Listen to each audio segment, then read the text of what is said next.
1971 జనాభా లెక్కల ఆధారంగానే విభజన ప్రక్రియ చేపట్టాలని ప్రధాని మోదీని తమిళనాడు ముఖ్యమంత్రి స్టాలిన్ కోరారు. లోక్సభ నియోజకవర్గాల పునర్విభజనకు వ్యతిరేకంగా స్టాలిన్ అఖిలపక్ష సమావేశం ఏర్పాటు చేశారు. ప్రస్తుత జనాభా ప్రకారం పునర్విభజన జరిగితే పార్లమెంటులో తాము 12 సీట్లు కోల్పోతామని, 10 సీట్లు మాత్రమే వస్తాయని ఆందోళన వ్యక్తం చేశారు. ఇది తమిళ రాజకీయాలపై ప్రత్యక్షంగా దాడి చేయడమేనని అన్నారు.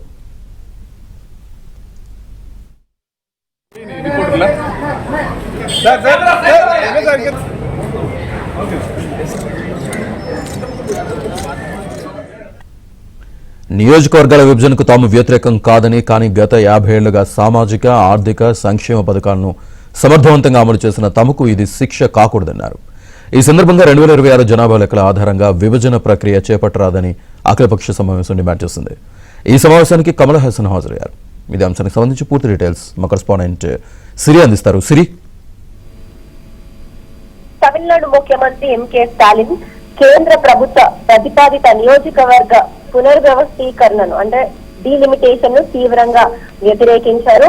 ఈ ప్రణాళిక అమలైతే తమిళనాడు ప్రాతినిధ్యం తగ్గి రాజకీయంగా కూడా మార్గదర్శన లేకుండా పోతుంది అని కూడా హెచ్చరించారు. ప్రస్తుతం తమిళనాడుకు 39 మంది ఎంపీలు ఉన్న కేంద్ర ప్రభుత్వం అయితే వీరికి ఇంపార్టెన్స్ ఇవ్వటం లేదంటూ ఆయన వ్యాఖ్యానించారు. ఇక ఈ నియోజకవర్గాలు తగ్గితే పరిస్థితి మరింత దారుణంగా మారుతుంది అంటూ కూడా ఆయన హెచ్చరించారు. పునర్వ్యవస్థీకరణ 2026 తర్వాత జరగకుండా మరో 30 సంవత్సరాల పాటు కూడా ప్రస్తుతం ఉన్న లెక్కనే కొనసాగించాలంటూ కూడా ఆయన డిమాండ్ చేశారు. అంటే 1971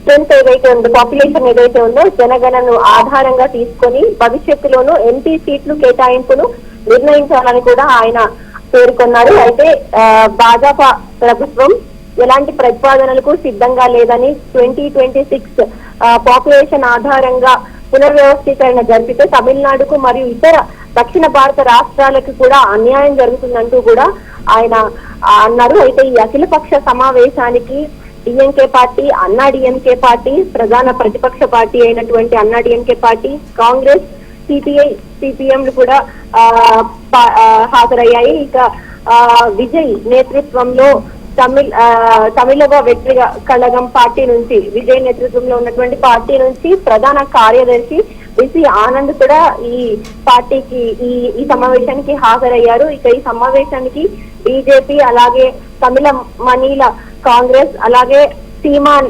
నేతృత్వంలో ఉన్నటువంటి నామ్ తమిళర్ కచ్చి పార్టీ అయితే ఈ సమావేశాన్ని బహిష్కరించాయి.